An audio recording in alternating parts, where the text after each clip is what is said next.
Hello friends, नया topic है environment में इकोटोन। ये आपके सामने कुछ कंटेंट लिखे हुए हैं, इन्हीं से संबंधित है इकोटोन और इसी का एक प्रभाव है एज प्रभाव। तो सबसे पहले अपन देखते हैं कि इकोटोन क्या होता है। इकोटोन एक संक्रमित क्षेत्र होता है, ऐसा संक्रमित क्षेत्र जहां आप देखेंगे कि दो पारिस्थितिकी तंत्रों के मध्य एक संक्रमण क्षेत्र पाया जाता है। दो पारिस्थितिकी तंत्र, जैसे एक तरफ आप देख सकते हैं कि थल भाग का पारिस्थितिकी तंत्र, वहीं पे एक जल भाग का पारिस्थितिकी तंत्र। ये कौन सा स्थल होगा? ये वह स्थल होगा जहां पे या तो भूमि क्षेत्र समुद्र के पास में दिखाई देगा, कोई नदी किसी समुद्र में मिलते समय एक ज्वार नद मुख बनाएगी, या एस्चुरी जिसे कहा जाता है। ऐसी जो घटनाएं होती हैं, ऐसे जो पर्यावरणीय घटक होते हैं, उन्हें इकोटोन के नाम से जाना जाता है। अब ये संक्रमित क्षेत्र मुख्यतः कौन कौन से हैं? तो आप उनमें देखेंगे घास भूमि, ज्वार नद मुख या नदी तट। अब ये इकोटोन दो प्रकार से कार्य करते हैं। कैसे कार्य करेंगे?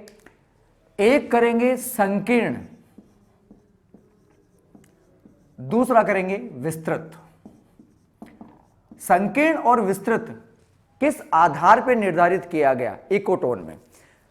आप इसके अर्थ से समझ रहे हैं कि दो पारिस्थितिकी तंत्र जहां आपस में आपको मिलते हुए दिखाई देते हैं, जहां आपस में कोई क्रिया करते हुए दिखाई देते हैं, उसे आप इकोटोन कह रहे हैं।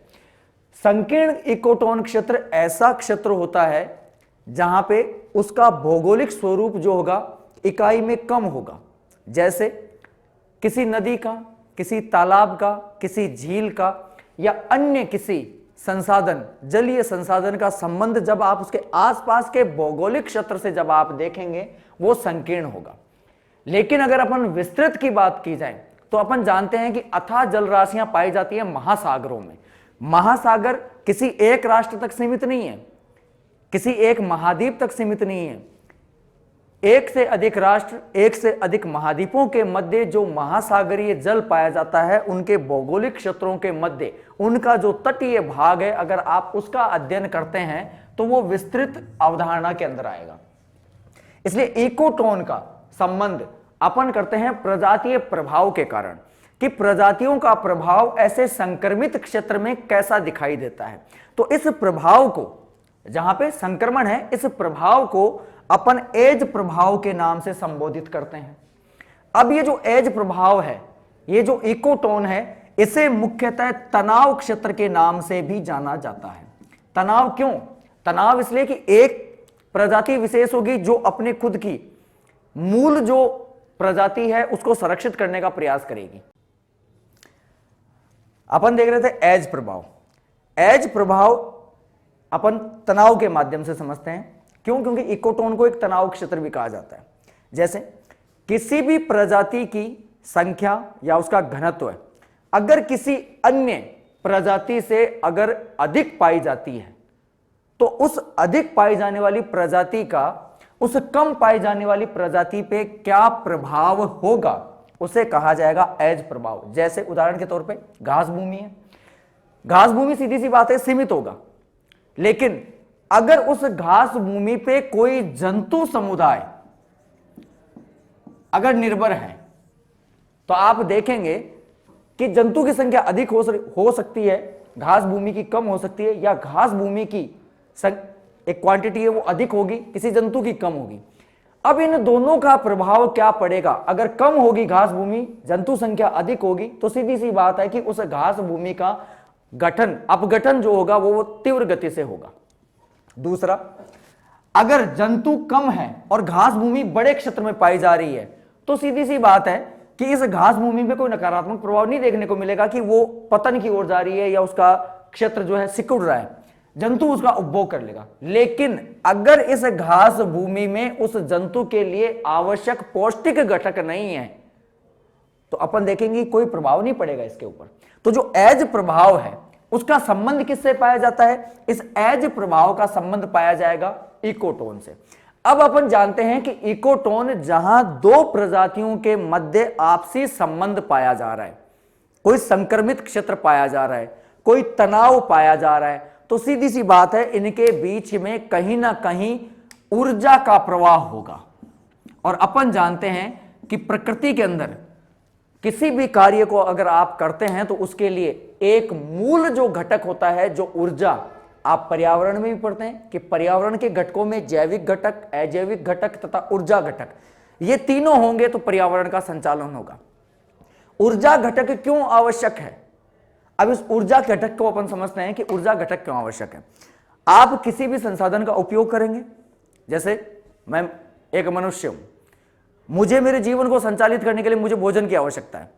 अब मैं भोजन में कई प्रकार के संसाधन उपयोग में ले सकता हूं, फल ले सकता हूं, हरी सब्जियां ले सकता हूं, सूखा कोई अन्य जो भी खाद्य पदार्थ है उसका उपयोग कर सकता हूं। वो मेरे शरीर में जाएगा और वो मेरे शरीर को एनर्जी देगा। क्यों? क्योंकि जब उसका पाचन होगा, उस पाचन से मुझे एनर्जी मिलेगी और वो एनर्जी क्या है? एक ऊर्जा का माध्यम। ये ऊर्जा मुझे मेरे जीवन को संचालित करने में सहयोग प्रदान करेगा। इस ऊर्जा के नियम को 10% के नियम या लिंडमान सिद्धांत के नाम से भी जाना जाता है। अब ये 10% का नियम, ऊर्जा का नियम या लिंडमान सिद्धांत, अपन जानते हैं कि ऊर्जा ना तो पैदा की जा सकती है और ना ही ऊर्जा को समाप्त किया जा सकता है। ऊर्जा अपने एक स्वरूप से दूसरे स्वरूप में बनती है, एक नया रूप ग्रहण कर लेगी। जैसे भोजन बनाया तो भी ऊर्जा लगी, मैंने मेहनत की, मेरे शरीर की ऊर्जा नाश हुई भोजन बनाने पे। उस भोजन को बनाने में भी मैंने किसी ईंधन का सहारा लिया तो उधर भी किसी ने ऊर्जा का स्वरूप बदला। उस भोजन को मैंने ग्रहण किया, मेरे शरीर ने उसे अपनाया, तो मेरे शरीर के अंदर ऊर्जा पुनः क्या हो गई? कोई नए रूप में आएगी। अब ये 10% का नियम क्या कहता है? 10% का नियम यह कहता है कि अगर आप किसी भी ऊर्जा का उपयोग करते हो, जैसे अपन जानते हैं कि पर्यावरण में 2 घटक होते हैं, एक होता है उत्पादक। उत्पादक वो है जो प्रकाश संश्लेषण के माध्यम से अपना भोजन बनाएगा। दूसरा होता है उपभोक्ता। उपभोक्ता वो है जो कि प्रकाश संश्लेषण के द्वारा अपने भोजन को निर्मित करने वाले उत्पादक का उपयोग करेगा खाद्यान्न में, वो क्या है? उपभोक्ता। अब आप ये भी जानते हैं कि उपभोक्ता मुख्यतः, जनरली अपन पढ़ते हैं कि उपभोक्ता 3 प्रकार के होते हैं, प्रथम उपभोक्ता, द्वितीय उपभोक्ता, तृतीय उपभोक्ता, लेकिन उपभोक्ता होते हैं 4। एक होता है उच्च उपभोक्ता। ये जो उच्च उपभोक्ता है ये उच्च मांसाहारी प्रकार का होता है। अब आप देखिए कि उपभोक्ता में, उपभोग करने वाले में या खाद्य श्रृंखला में, जब भी आप एक चरण से दूसरे चरण में, दूसरे चरण से तीसरे चरण में, तीसरे चरण से चौथे चरण में जब आप अपने खाद्यान्न का उपयोग करते हो या ऊर्जा का रूपांतरण करते हैं या ऊर्जा आप एक क्षेत्र से दूसरे क्षेत्र में प्रेषित करते हैं, तो आप देखेंगे कि यहां आपने ऊर्जा इधर की ओर ट्रांसफर की, या ये कोई हरी घास का एक कंसेप्ट है, इसे किसी गाय ने उपभोग में लिया। मान लिया कि आपने यहां पे 100% ऊर्जा आपने भोजन में ग्रहण कर ली।